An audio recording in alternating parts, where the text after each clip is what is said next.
Hello guys, welcome back to this channel. In this today's tutorial, I'm going to show you how we can use green screen effect on Instagram story.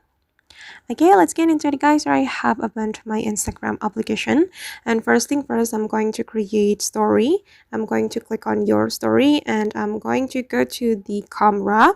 And if we want to use the green screen, we need to go to the effect menu.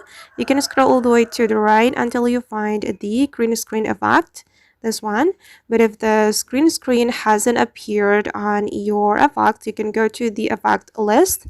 You just need to scroll all the way to the right until you find this icon. Then you're going to scroll down and then select the green screen. Okay, and now the green screen has been applied and we can change the background. Go to the change background option and you can choose the background you want to apply to your photo or video.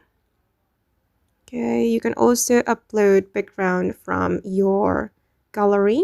Just tap on the gallery and you will be able to use the green screen to create video or take photo. Alright guys, and that's all the way to use green screen on Instagram story. I hope this tutorial will be useful for you. Thank you so much for watching and see you in the next video.